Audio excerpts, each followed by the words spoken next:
सच्चा सपना।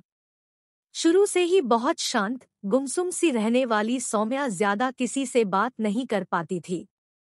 बस अपने मतलब से मतलब रखती थी। इस कारण उसके ज्यादा दोस्त भी नहीं थे।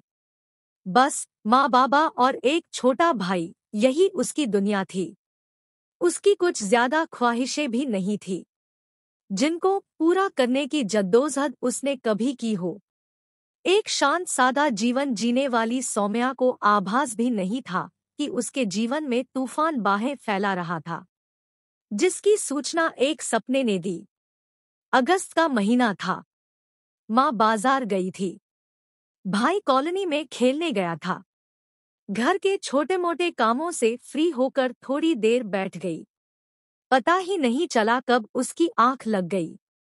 अचानक खुद को उसने कुछ दोस्तों के साथ एक अनजानी जगह पर पाया। थोड़ी अजीब जगह थी। सब जानने की कोशिश कर ही रहे थे, तभी उन्होंने सामने एक खंडहर हुआ डरावना वृत्त आकार में बना किला देखा, जिसके बाहर वृत्त आकार में ही बाजार लगा हुआ था। कुछ दोस्तों ने अंदर जाने की जिद की। चलते हैं, देख कर आते हैं। लड़कपन में बहुत सारी इच्छाएं होती हैं, रहस्य खोजने की, जानने की, उनको समझने की।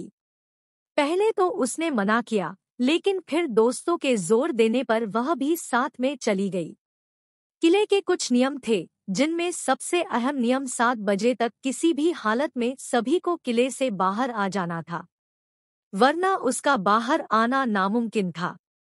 खंडहर हुआ किला, टूटे फूटे दरवाजे होने के बावजूद भी उस किले में एक स्वचालित लिफ्ट थी।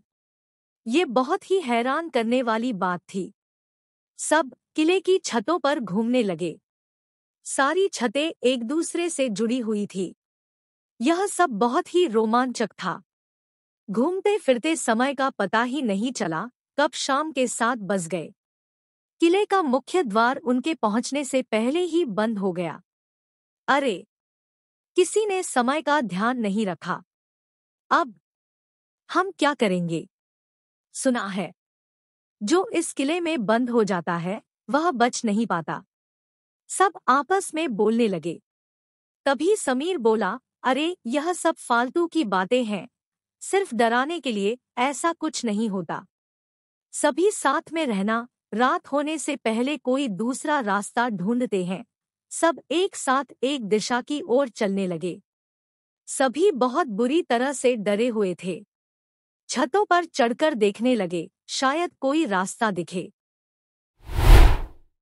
यह क्या? यहाँ तो अनेक गलियां हैं, पुल है, सड़कें हैं, कचरे का ढेर है, बाजार है जो लोगों से भरा हुआ है। धीरे धीरे खंडहर हुआ किला एक सुव्यवस्थित और अत्यंत सुंदर शहर में तब्दील हो गया। अरे ये कौन लोग हैं? यहाँ क्या कर रहे हैं? यहाँ कैसे आए? पकड़ो इन्हें! तभी अचानक इस तरह की अनेक आवाज इधर उधर से आने लगी। अब डर अपनी चरम सीमा पार कर चुका था। कलेजा मुंह को आ गया था। दिल जोर जोर से धड़क रहा था। फिर सब इधर उधर भागने लगे। इस भागादौड़ी में सारे एक दूसरे से बिछड़ गए। कोई आकाश नाम का शख्स सौम्या के साथ था। वह दोनों साथ में ही बचने की कोशिश करने लगे। भागते भागते कभी सड़क आ जाती, कभी रेत के मैदान, कभी ट्रेन से भाग रहे थे तो कभी किसी के घर में छुपकर अपना बचाव करने की कोशिश कर रहे थे। जैसे जैसे समय बीतने लगा चीजें और डरावनी होने लगी। अब वे कहीं भी खुले स्थान पर भागते, एक शख्स काले वस्त्र पहने एकदम से निकल आता। उनसे बचना ही बहुत डरावना था।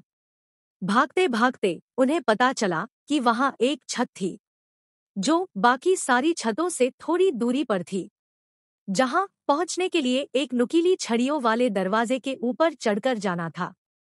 वहां रात रहते पहुंच गए तो फिर कोई कुछ नहीं बिगाड़ पाएगा और वह बच जाएंगे।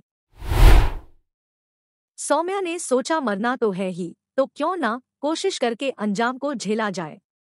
उन्होंने उस पर पहुंचने का प्रयास शुरू कर दिया। किसी तरह बत्ते बचाते जैसे ही वह दोनों उस गेट पर पहुंचे, आकाश ने सौम्या से कहा, तुम चलो, मैं पीछे से आता हूं। जैसे ही सौम्या उस दरवाजे पर चढ़ी, सुबह हो गई। वह उस दिन उस दीवार पर चढ़ने में असमर्थ रही। यह टीस उसके मन में रही। काश थोड़ा समय और रहता।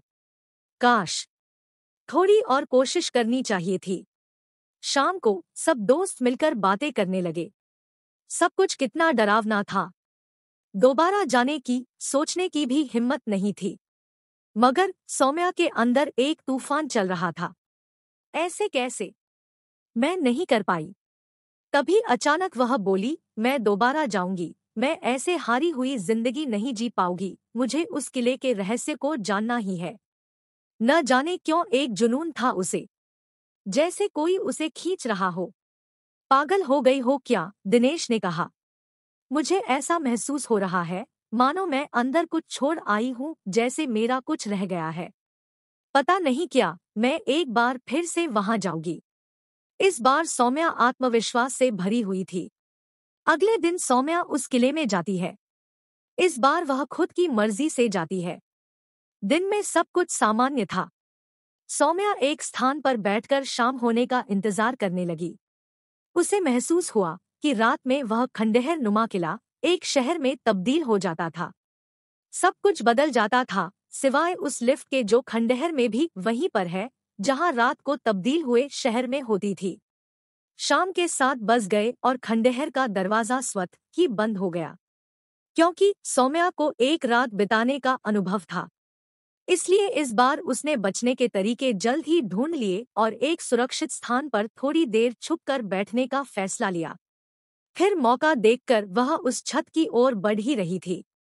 तभी उसने एक बच्ची के रोने की आवाज सुनी। पास जाकर देखा, एक बहुत छोटी बच्ची अकेले पड़े रो रही थी। अरे, यह बच्ची यहाँ कैसे आई? कौन छोड़ गया होगा इसको यहाँ? कई सारे विचार उसके मन में आने लगे। मैं इसे यहाँ नहीं छोड़ सकती, उसने खुद से कहा और उस अकेले बेसहारा पड़ी बच्ची को गोद में उठाकर उस छत की ओर बढ़ने लगी। इस बीच उसे कई तरह के अनुभव हुए। कभी उसने खुद को बच्ची के साथ ट्रेन में महसूस किया, कभी रेगिस्तान में रेत के टीलों के बीच पाया, तो कभी सड़कों पर भागते हुए महसूस किया। कभी खुद को एक बहुत ही गहरी सुरंग में पाया, जहां सांस लेना बहुत कठिन था। यह सारे अनुभव बहुत ही डरावने थे। कभी कुछ लोग कहीं से भी अवतरित होकर उसे पकड़ने की कोशिश कर रहे थे। इन सब से बचते बचाते सौम्या किसी तरह उस गेट को पार करके उस छत पर पहुंच गई। उसके पहुंचते ही सुबह की पहली किरण उसके ऊपर पड़ी। इस बार उसकी गोद में एक बच्ची भी थी, जिसको उसने उस रात किसी तरह उन सभी लोगों से बचाया था। शायद इस बच्ची के लिए ही वह दोबारा उस डरावने किले में गई थी। शायद वो बच्ची ही उसे उस किले में दोबारा आने के लिए खींच रही थी। अचानक सौम्या की नींद खुल गई। उसने घर में खुद को अकेले पाया, पूरी तरह से डरी हुई, पसीने से भरी हुई सौम्या। काफी समय उसको यह समझने में लग गया कि अभी जो उसने देखा, महसूस किया, वह सपना था, या जो अभी वह देख रही है वह सपना है। वह सपना बहुत जीवंत था, जो कुछ समय बाद ही सच हो गया।